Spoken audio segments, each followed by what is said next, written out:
Global Nutcracker Podcast. Hello again, beautiful people, from day 2 at the Web Summit. Here again with our delighted guest at the Global Nutcracker Podcast. I want to introduce everyone with Susanne Drews from Champ AI. Hi, Susan, and thank you very much for being here. Thank you for the invite.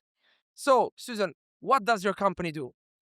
Well, Champ AI is a mobile app to make leaders better. So we focus on empathetic leadership. You have different features like role play to train difficult conversations. You have empathetic wording where you can change and improve your emails. You have micro learnings.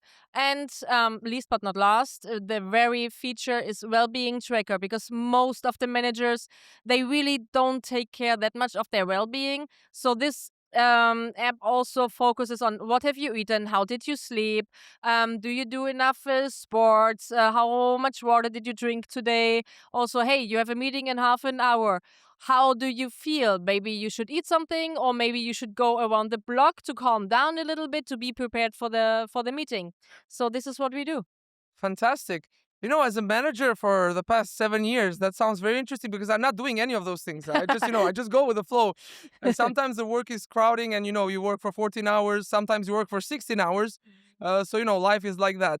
So, how have you seen your product adapting to different markets?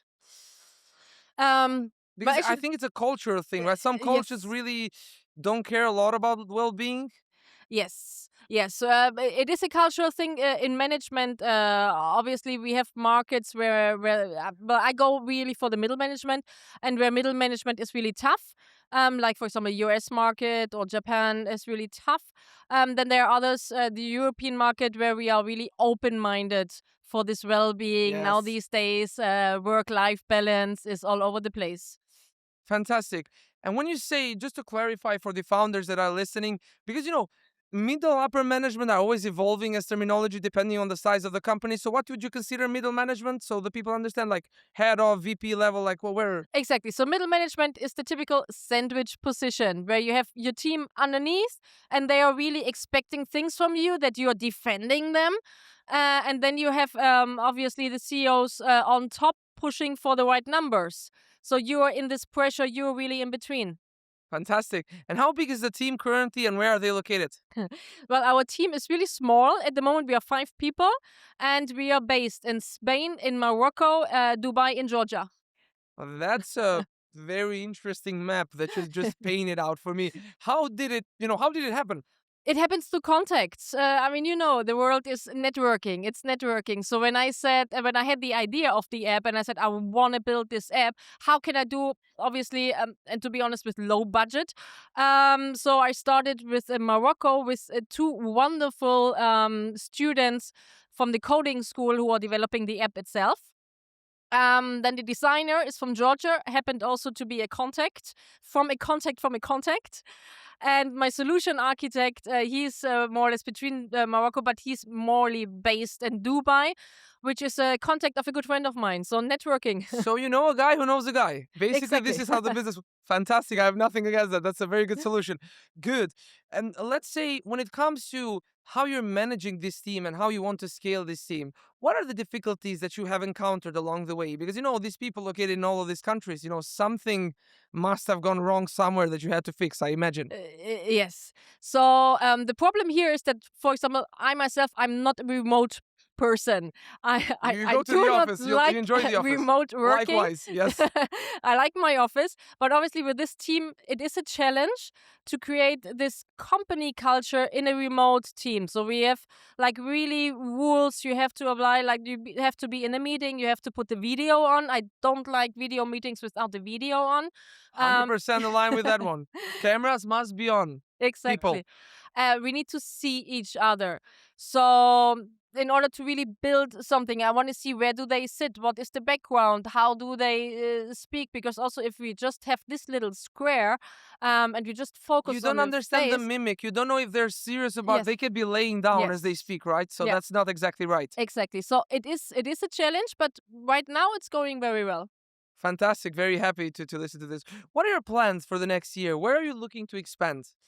Obviously, we will take over the world with this app, because I think every company needs it. Every company with these middle managers in place would need this special, let's say, personal assistant on top to take care of him. So these are the plans. I'm going to need you to spill a little bit the tea, okay? You had some problems. Now, how did you solve them? I want the juice for the founders. I want them to understand how you did it.